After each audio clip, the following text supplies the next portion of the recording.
Hey guys, welcome to our first episode with a guest on the Untitled Artwork YouTube channel. We've got the infamous Dave Will to talk to us about his career as an artist and a designer and get some insights onto how he got where he is today.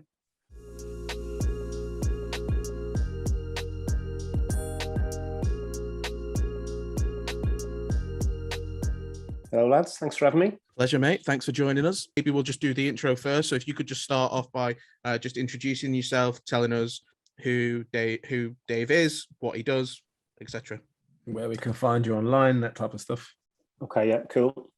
So I'm Dave Williams. I'm a graphic designer / illustrator / art director, I suppose, these days, who's based in Liverpool. I've been freelancing for about 8 years now. Before that, I worked in a design studio for another 4 or 5 years. Before that, I had a whole host of terrible jobs that were somehow design related, but not very good.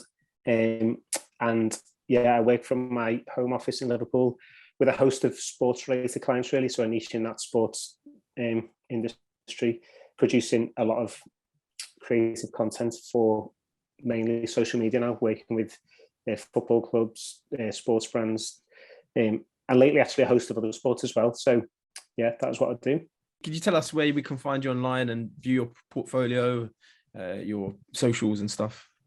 Yeah, so you can see my work's on davewilldesign.com. That's my website. I've got a Twitter and Instagram, which are both at Dave Will, but the two L's of Will are actually the number ones. So it's DAVEWI11, because somebody else got Dave Will first. So yeah, that's me on social. I dabble with LinkedIn now and again, but don't really know what I'm doing.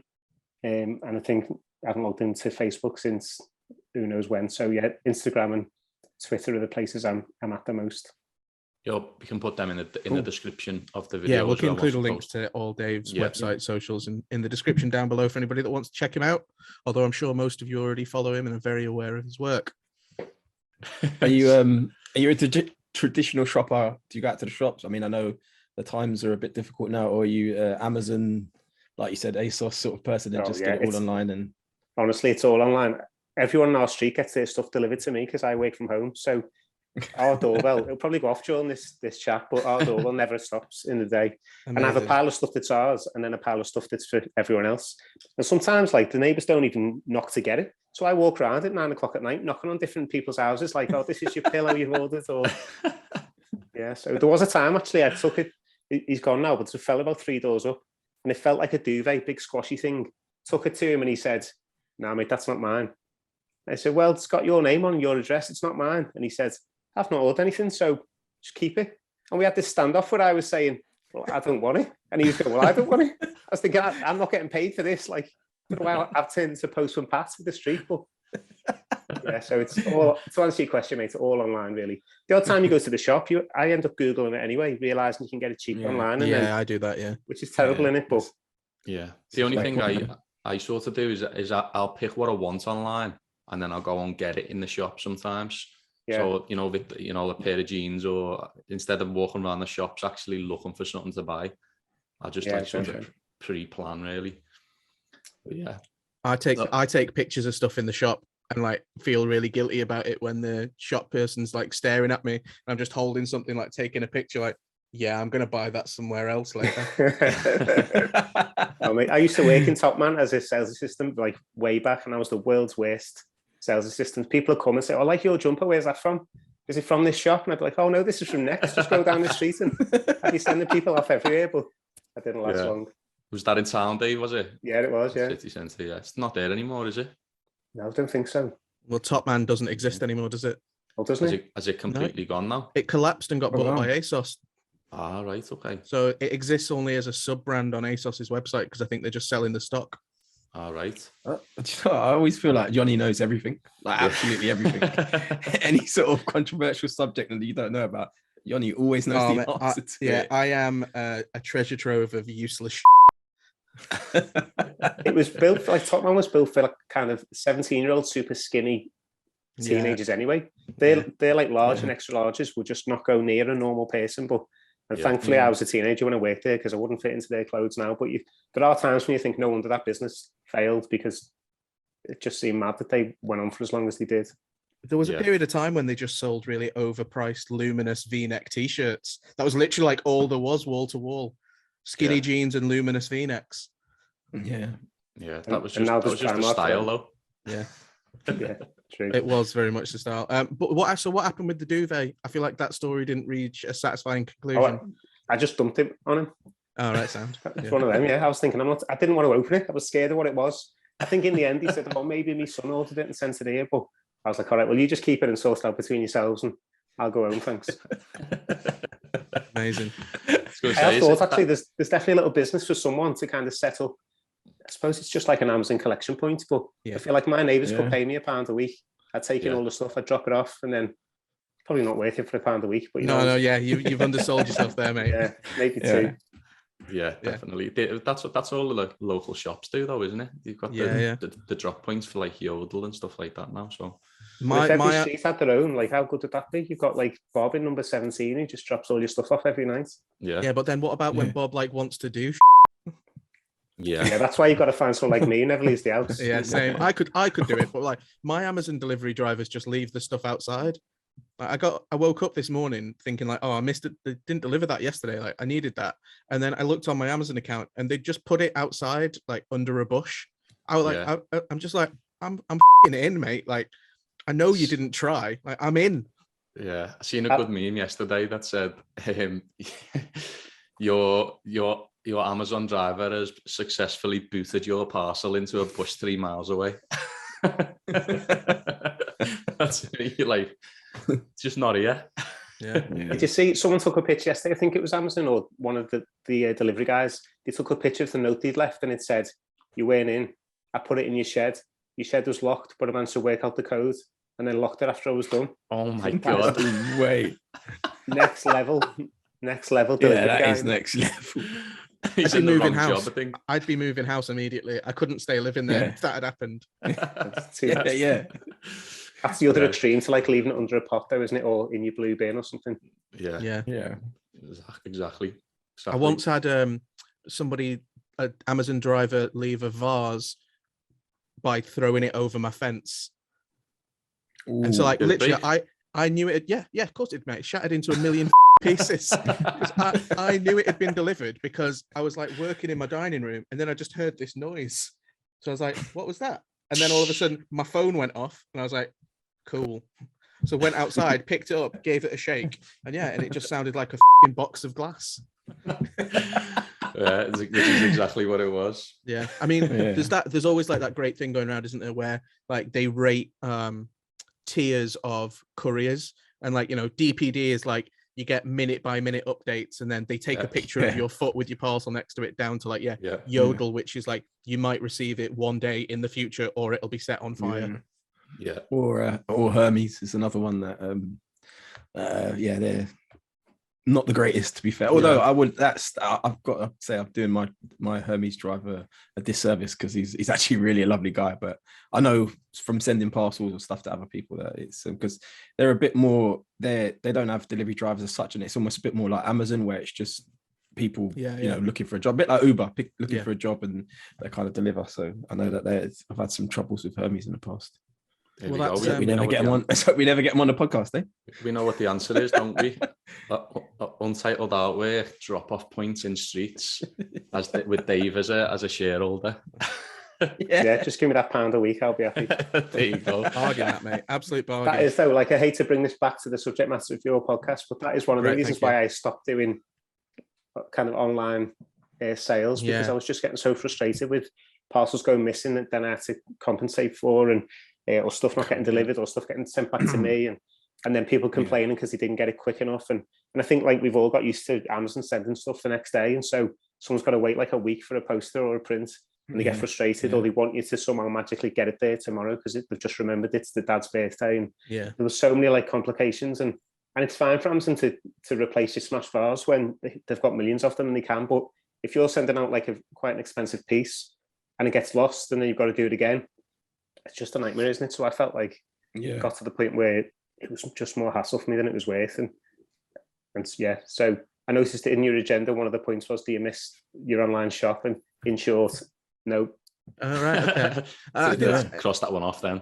I do think like I always use the Amazon comparison as well, and I say that to people where like Amazon has tricked people into thinking that like you should just be able to get anything within 48 hours. But Totally. what really irritates me, and I know a lot of people watching this are probably going to be customers of ours, and I'm about to slag our customer base off. But your customer base off. It's my customer base, yours, not these two. Nothing to do with me. I think it's important that people like remember that they can't treat you like Amazon, but then also treat you like an individual person and try and like take advantage of your sympathies. So like you have to pick one or the other. Like you either understand that we're an individual human being who has, who's doing as much as they can and essentially working like 20 hours a day to try and be all things to all people, or we're a business. And that means that like, if you complain to me that something's not arrived after 3 days, I'm going to give it another 2 weeks before I do anything about it, because I need to like allow for things to go wrong. So I think, sometimes I think people just need to have a little bit more understanding for the situations that we're in as people that run these like independent shops. Yeah, definitely. And there's things like you can get, isn't it, from you guys? Like I used to get requests saying, could I hand sign stuff, or could I write a note on the back of the print because it's someone's birthday, or could I throw in an extra whatever it is? And you're able to do those little bonus things. Yeah, absolutely. It is a really personal service, isn't it? But then, like you say, the flip side of that is it's not going to be as quick or instant. But no, I do miss sometimes. Actually, I missed like there's quite a thrill, isn't it, about putting a new piece online and seeing someone buy it. Yeah, it's hard to like beat the excitement of doing that, or coming up with an idea and you're buzzing because it's like you've just thought of it and it's going to go down well, and you post something online, it's addictive getting all that positive responses and checking your likes and your retweets and seeing your sales are going off to the Far East or North America, all that kind of stuff. There's definitely like loads of stuff I loved about selling prints online, but I found I just got to the point where it probably wasn't selling enough really to make it worthwhile, and the downsides were just outweighing all of the pluses. So and the admin side of it just gets in the way of creating artwork, and that's what we are really all sort of set out in this to do, is to just be an illustrator and create an artwork, and you spend half your time, and not that it's a bad thing, but it can be quite draining, that just continuously putting stuff in envelopes and dealing with emails, and and on the back burner you've got a piece of work that you want to do for a client, or you want to get something out new. It just all adds its toll, I guess, to it. So it's a hard thing to balance, I think.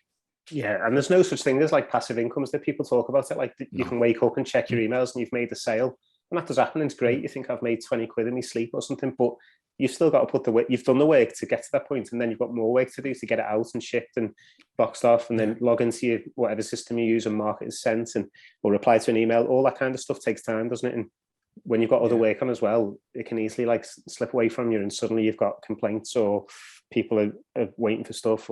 So it's not quite as kind of passive as it looks, as if from a distance. Yeah. In terms of logistics for your shop, did you print, pack, and send everything yourself? Yeah, I did it all. So I used to I use Squarespace, and then would just get emails with orders in and literally do it all. Yeah, so I'd often wait until I put a new piece on sale, wait until it sold a couple. If it was just an A3 print, for example, I'd wait until it sold 2 or 3 just to make sure that it was okay, and then I'd get like 25 printed, and then just do it all from here. Yeah, so because I felt like I was in a weird situation where I was selling enough at one point that I was quite busy doing it, but not quite enough that I could justify like doing some kind of drop shipping service. Or I spoke to people who had the postman would come to their house, or collection people come to their house and pick up orders, but I never had enough consistent orders to do anything like that. So yeah, I'd like everyone, I'd have busy periods like Christmas time. I'd be going to the post office every day, causing massive queues when you turn up with a sack full of 20 or 30 parcels, and everyone behind you's absolutely fuming, and the staff are fuming, and you're like, so there's one person on shift. Exactly. Especially during all the COVID. I suppose you guys be the same, but I got to know the staff, so I had a good understanding that I'd leave stuff with them and just pay for it later on, or do that drop and go malarkey that the post office do. But yeah, it's still just time consuming, isn't it? Really, it's got to be done. Yeah, absolutely. I think so. I do all of my packing and some of the printing myself, and I know that Callie and Karl are the same. But I know people that do drop shipping. But for me, it's just always been a thing where like I kind of don't want to send something I haven't seen. I know 99 times out of 100, I'm sure it'll be fine. But like, I just hate the idea of something arriving in a customer's hands and it not actually matching what my vision for it was. Yeah, definitely. I actually bought a printer to print from home, and I think Carl did before I did, and I thought it's quite a good shout that I can just print off one-offs and sell them. But then again, it's time consuming, isn't it, to set your printer up? And often if it ran out of ink or there was errors, and in the end it was easier to just order 25 in a batch from an online printer, get them delivered the next day, and then keep that stock. But yeah, there's loads of unseen issues. I think one of them was I didn't have enough space in my small home office to store loads of prints, so that was restrictive. That I get to the point where I'd maybe have 10 different items for sale, but I couldn't really design anymore because I had no more room to keep them safely and securely. And I didn't want to end up with like prints all over the place and you're posting something out that's been sitting on the floor or rolled up in a corner. So that was like an ongoing issue. That's the exact reason why I bought a printer. So I do a mix of the two. So like if I think something's going to sell relatively well, I'll order 25, 50 of each size. But for things that I think I might sell a couple of a month, then I just print them myself, because I got to the same point as you where I was like, I kind of feel like I can't make more artwork because I don't have the space to store 3,000 prints this time next year. Yeah. So that was the reason I bought a printer. So because it kind of freed me up to feel like, well, if I just want to make something and it might sell, but it might not, then I still feel like I can put it up for sale and I can share it with people. Yeah, I always found pre-orders were good. I think I don't know if you know him, but there's a T-shirt company called Johnny Cupcakes. That's he's an American guy who used to just design his own T-shirts and sell them, and they got so big that now he's got a couple of shops. I think he's got one in London, a couple around America. But he did like a talk on business advice, and he's really big on pre-orders. And from when first time I heard that, I gave it a go. So for stuff like postcard sets, I used to sell a series of postcards, and in that set will be one postcard for every game that Liverpool had played that Premier League season. So there'd be 40 postcards in a box, but they were quite expensive to produce. And so I would take a pre-order probably a month or two in advance, and then get to the point where if I had a couple of hundred pre-orders, then I knew I had the funds to pay for the production of the gift boxes and the printing of the cards themselves, buying all the materials for postage and all that kind of stuff. But it was such a massive difference then to know that you had the funds available, rather than, like you say, take a chance on getting something produced and then it doesn't sell and you're left with loads of stock and you're out of pocket. But I've only done a pre-order once, which was for the foil finished version of the title winning poster that I did. And that was exactly the same. That's on everybody's wall. Everyone here anyway. Callie's not got one, I don't think. No. I thought about that the other day. I didn't want to give you the money up front. I'm just gonna have to step off for 1 second. I'll be back in a minute. Yeah, go on. Okay. His cat's just got run over, probably. Why would you say that? Touch wood. Maybe he might have had another bars delivered. Yeah. Yeah. I was just going to say, so I had my fingers burnt. I created a series of T-shirts, just a small batch of, 10, 15, and they sold out really quickly with just the front three on them a few years back. And I was just, when you're so excited, when something sells out really quick, you think, that's it. I said, that's it. I'm going to order 200, whatever. And I ordered a big batch of 200 T-shirts. And I had them in this box, put them up for sale. And I think 2 years later, I still had like 50% of the T-shirts still there. So just a bit like you, I just started to do the pre-orders, Christmas jumpers, pre-orders, because that way you just, you know what you're selling and how much you're going to sell and how much interest there is. Do you know what I mean? And you could just sort of prepare yourself, because it's hard to, especially when you're starting out, to get the funds to be able to buy a large batch of stuff and hold it. And then, if you don't sell it, you might not even make your money back, which is, part of the reason is what we're doing is trying to earn a living as such. Do you know what I mean? Definitely. Did you start? I'm guessing you started with that then, Dave. Is that the first sort of business venture you did with your art background, or? Yeah, kind of. So I used to work in a design studio in Liverpool city centre, and we did a bit of like sports related work, but it was all graphic design based. There was a lot of printed stuff. And so I didn't really ever do illustration. That was just more of a hobby I do in my spare time. But I did the first thing I ever sold online. Actually, the very first thing I ever sold online was an Aquaman poster from that TV show Entourage. Yeah. And they used to have these fictional movies that the main actor was in.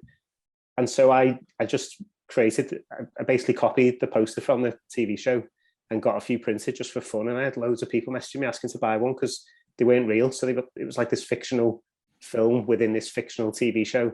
Yeah. So I used to sell stupid stuff like that, but I'd get like literally 10 made and sell 10. And then I wasn't really making any decent money off it. So that was just more for fun. But yeah, the first kind of proper thing I sold was when I worked in that design studio. I started spending my lunch breaks just trying to illustrate footballers just for fun. And that was 2013 it was. So at that point, Twitter was quite new, I think, and you could post something on Twitter and it felt like it got seen by loads of people straight away. So yeah, thousands. I think at the start of the 2013 season, Liverpool beat Stoke 1-0 on the first day of the season. Daniel Sturridge scored. And I look back now and cringe because it's this really simple little like doodle of Daniel Sturridge. But somebody just replied to the tweet saying, could I buy this? And I thought, well, I suppose so, yeah. So I got it printed as a little A6 postcard. And I think I had to get a minimum order of 25 or 50. So I ended up with a box of them. So I just started tweeting people saying, do you want to buy one of these? £3 each. And it kind of went from there, yeah. So once I'd done that first one, like it was all a bit of a accident, but somebody else then replied saying, you've got to do one of these now every week because it's no point just having one, you should do them weekly. So it just snowballed from there. So that season I started selling them every week, doing one per game. And then about a third of the way into the season, realised that I was selling enough to make it worthwhile. So started doing a pre-order then for an end of season box set because yeah, it was hassle, to be honest, selling them individually for like £3. And by the time I got them printed and postage was 80p or something, I'd be going to the post office some days with one of them. So I'd be making 25p profit maybe or 30p on one card, and it wasn't really worth the time to just put all that admin time into it for one sale.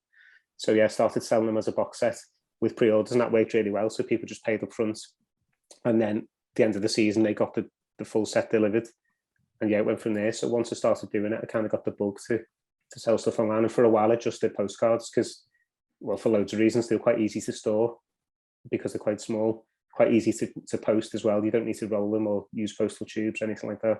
And they were just a bit different. I think people found different uses for them. Some people bought them and framed them. Some people bought them and just gave them to a mate because they went to the match with their friends. So they were cheap enough to be disposable that you could, like we beat Man United when Gerrard kissed the camera, and people were buying them to send to the Man United mates just for fun because it's for £3, like why not send them some fun posts. I love it.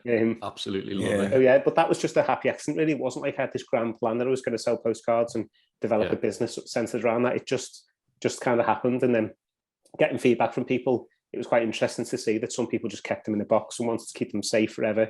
Other people would do stuff like that, give them to friends or frame them or whatever. But it quickly became apparent they were quite a flexible kind of product to sell. So I wouldn't say that was anything to do with any kind of marketing genius. It was just went well really. So yeah, went on from there, and then sold stuff online from 2013 up until last year really. So yeah. So just on the postcard series as well, just I quickly, like while you were chatting, I just wanted to have a look at the 13-14 seasons again, because I remember that. It's funny because like obviously when we did Karl's, it seems like the three of us all kind of started doing any sort of design work then in that season. I remember the three of us posting, and but I presumed, I probably presumed at the time both of you, but I certainly thought that you, Dave, had been doing it before that. But I want to talk about the Matchday Postcard series as like a concept, because I feel like I remember for the 13-14 one and then the other two that you did, that you were posting them really quickly, really tight turnarounds after the matches. So like, what was the pressure like of, essentially a 10-month project that you've given yourself and trying to get them out that quickly? Yeah, I think that first season especially, it started off as a bit of fun, and then because it was quite popular, it did feel like the pressure was on to do them straight away. And there was definitely a link between the speed in which you got them out and how many you would sell, because if you're playing on a Saturday and you're selling a postcard on a Monday, that's fine. But if you're selling a postcard based on that match by Wednesday, you might have another game the following Saturday, and by which point everybody's attention's turned to the next game. So it was like this small window where it felt like you've got to get it out there. And not necessarily get it printed and dispatched to people's houses, but just get the design out there for people to see. So that was always the aim, to kind of get the design done within probably 48 hours of the game. I used to set aside a day, so often a Monday morning, to just kind of nail it from start to finish. So looking back, it was quite a good creative exercise, really, to set yourself a challenge. You've got no control over the score, so I was doing them whether we win, draw, or lose, and trying to come up with something different as well, something creative every week. And that first season, it was very much like I was quite new to illustration, and I wanted to do a different style of illustration almost for every single piece. So some of them are quite like player heavy illustrations. There's one in like a teletext style of illustration. There's one that looks a bit like Sensible Soccer, like an 8-bit football game. And there's a couple where I tried to do something a bit more realistic or a bit more abstract, but it was just me basically messing about and trying stuff and seeing what worked and what didn't, but always based on the theme of the game. So there's a lot of times people have come like feedback and say, oh, it must be horrible when you've lost and you've got to do a postcard. And it was, obviously, you never want to lose a game. But I always felt like they were the most interesting ones. Like I've often received the best compliments on those ones because the challenge was greater, really. You're trying to turn this defeat into something interesting and not shy away from the fact that you've lost, because that's just that's the story of the game. But my intention was always for people to flick back in future years and instantly remember the match. So whatever the design was, it hopefully evokes those memories of that game, and or a moment in that game, or something special that happened during that game that would kind of get you to remember.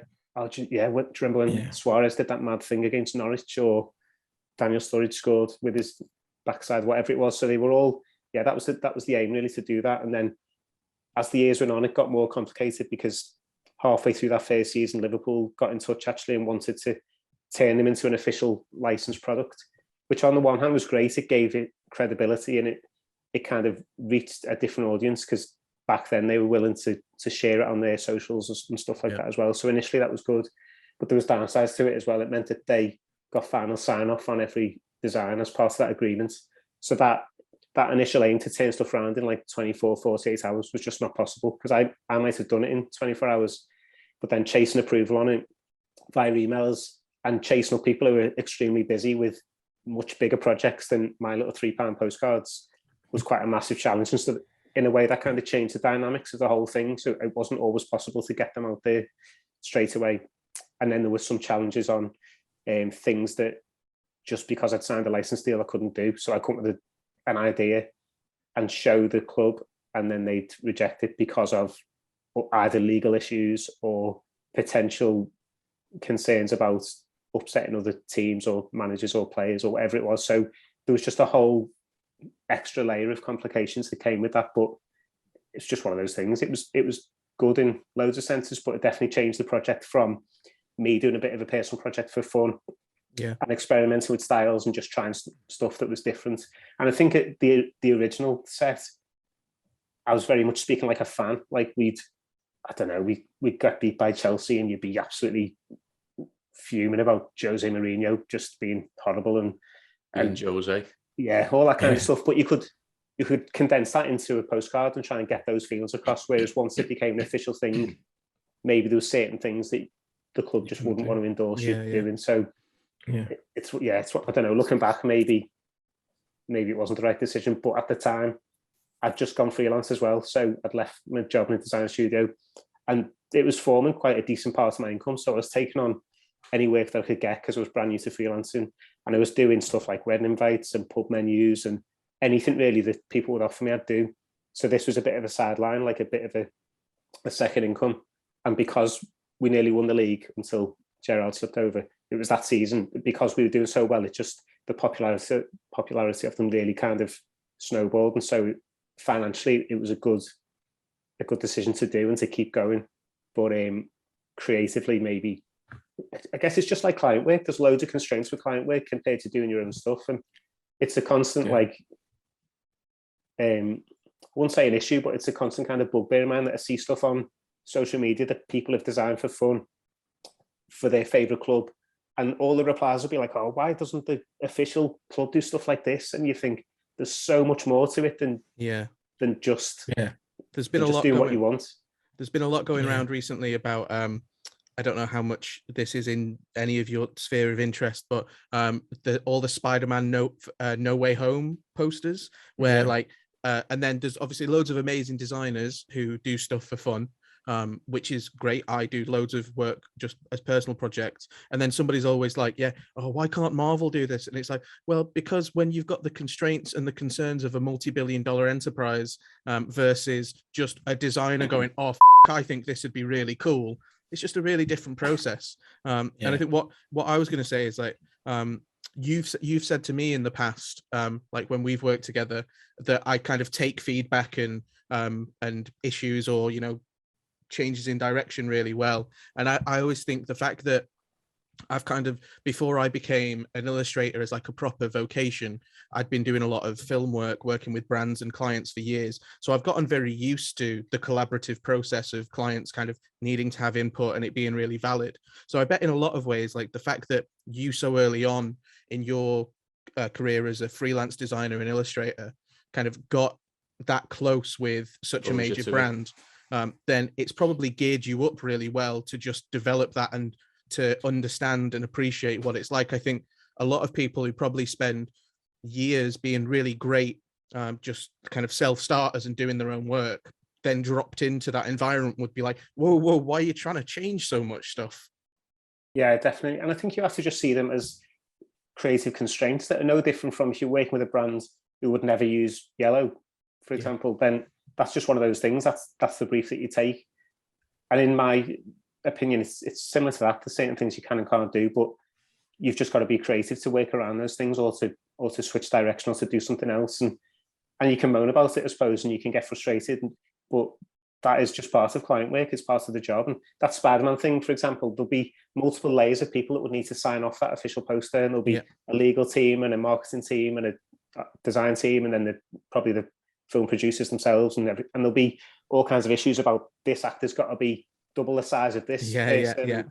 This person's name's got to be bigger than this, all that kind of stuff that the average person wouldn't even think about. So you can make your fan art version that looks incredible because you've got no constraints and there's no rules, and there's no comeback if Tom Holland's not going to get upset because you made him tiny on your version of the Spider-Man poster, because it's all good. But yeah, it's just, I think it's one of those things that you get used to with client work. And if that's the type of thing you can't really work with, then maybe client work's not for you. There's other avenues you can go down, but yeah, for me, it's just part of the job.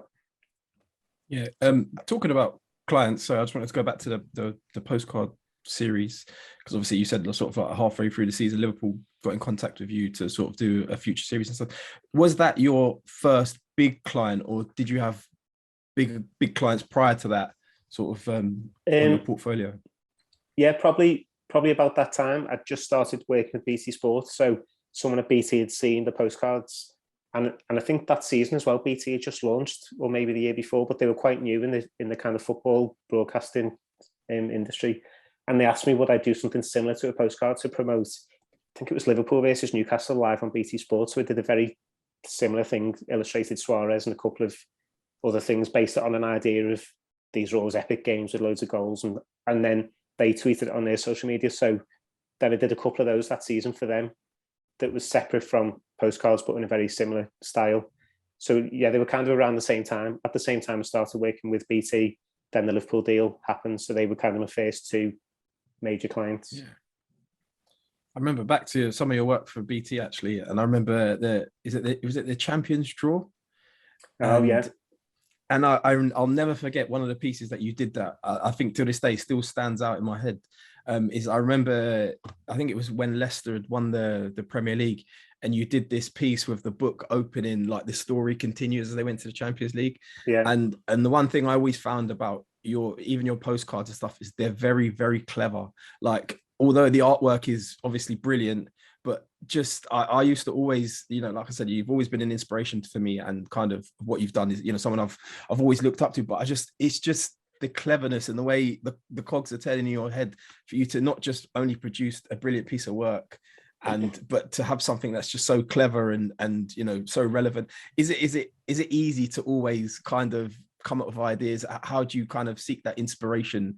Does it take a long time? Oh, I think it's different on every project, isn't it? But for me now, I think that part is the hardest. Coming up with the ideas is the trickiest bit. Almost getting it illustrated is the easier bit, really. But coming up with the ideas is definitely the hardest part. But going back to like my my very early career, I'd graduated from uni in product design, because back then I didn't know what I wanted to do. I just knew I wanted something design related, and I couldn't get a job for ages. I struggled to get a job anyway. So I eventually got a job. I got a job doing some like voluntary stuff in design studios. But every interview I went for, they were saying your degree's in product design, and yet you're applying for graphic design jobs and you've got no experience and you've got no background in it. So I did a master's for a year at university, just purely in graphic design. And that was the first time anyone had ever asked me, like, what is the idea behind the piece? Because it's great coming up with stuff that looks nice, but there's got to be like a core idea to it that is what makes this piece work. So I think I've carried that through then ever since, and everything I've done. So when I've worked now with illustrators and I'm briefing illustrators or designers on pieces, I always feel like that's the first thing you need to do, is nail the idea, make the idea the best it can be, and then the illustration will come after that, or the graphic design. So with the postcards, that was always a starting point. Like, what is the idea of this piece? What happened in the game? What were the important moments? Are there any kind of clever visual cues or plays on words or anything like that I can use that will make this idea kind of pop, rather than it just be like anyone can draw a footballer in Anfield scoring a goal against an opposition team, and it's fine. It might look nice, but I wanted it to be kind of a bit deeper than that almost. And sounds a bit pretentious, that doesn't it really? But that was the plan. That it was tell a story, really. Yeah, definitely. What we were saying yesterday, just that, you know, the creative block that you have even when you're doing things individually. I don't just want to draw Steven Gerrard. I want to draw something that has got a bit more meaning and relevance about Steven Gerrard. Do you know what I mean? Yeah, so definitely. I can only imagine it's even more pressure on that sort of corporate environment to get it right as well. And I think it's got to like evoke something, hasn't it? When you look at a piece, it's got to either remind you of a moment or make you feel a certain way. And this is all getting a bit kind of arty. And I'm not a big fan of modern art. A lot of it I don't fully understand. But I get the fact that you might look at a piece of modern art and it makes you feel happy or sad or brings up memories of certain stuff. And this isn't quite as highbrow as that, but I do think like it's important that every piece that you do makes the viewer feel something or think something or evoke some kind of memory or feeling or remind them. Like, it was lovely selling postcards and getting feedback off people who'd said, I've kept this one forever because this was like the last game I went to before my dad passed away. So whenever I look at it, I remember this moment. And like that's nothing to do with me, but it proves the point that sometimes these things take on lives of their own. And like Yoni's piece that's behind him of the montage of Liverpool winning the league, every time I look at it, I think it reminds you of a different moment or a certain goal or where you were on a day. Like, we won the league. I was sitting in my backyard having a takeaway, not expecting us to win that night because Chelsea and City played. And they're the most random of memories, but they're the type of things I think all pieces of art and design should try and evoke, really, because then it goes deeper than just a nice visual piece. Because like you say, anyone can do that, really. The key, I think, and the thing that makes your work stand out is if it goes deeper than that and has that extra layer of kind of interest to it. Yeah, for sure. I always say, and I've said in conversations with these guys before, like, I look at the kind of work that you did, and I think specifically of the 1920 postcard series, because I think like the evolution of your creative concepts from the 13-14 one to, well, both the 18-19 and the 1921s were amazing. But I that's the kind of work that I'm often really envious of. I'm not the kind of designer who can often come up with that kind of very idiosyncratic notion that creates that kind of design. But what I think I am good at is complex compositions. So I then try and build a like that, the poster that's behind me and is on your wall off to the other side. Like everybody's wall, and we talk about it every podcast. But so it's on sale here. And there. I try to build that composition, and then as I'm doing that, I build in the layers of ideas and the ways to kind of evoke things, because that's just how my design process works. But I am really envious of like the kind of work that you've done on those, where it's like a single image that tells a story in such a creative way. For some reason, the one that always pops into my head is the one, I think it's from 1920. And I'm going to find it so I don't get it wrong, but it's the one where the players are all like little toys in a claw machine. Oh yeah. And I just love that one because it's so abnormal. But and then you read the copy, which is Alison was the pick of the bunch, and I'm just like, that's just wonderful that you kind of tried to figure out how you can convey this idea, but then it's in such like a charming way. But I don't know any other artist that I know working in the sports sphere that would have gone, that's what I'm going to do.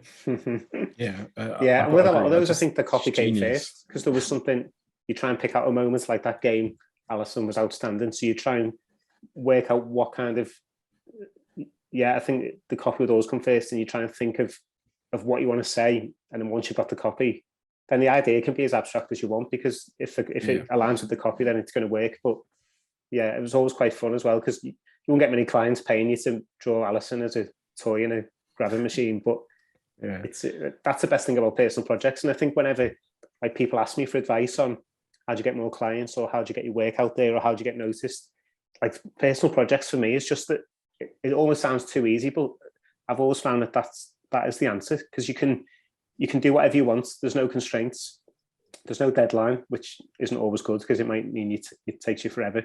But you can literally be as creative as you like and show people the type of stuff that you want to do in the future, or show people your skills, because maybe the client work that you're getting isn't showing your full range of skills. Maybe you're stuck doing the same old stuff every week, but really you've got this passion for whatever it is, 3D motion stuff or whatever.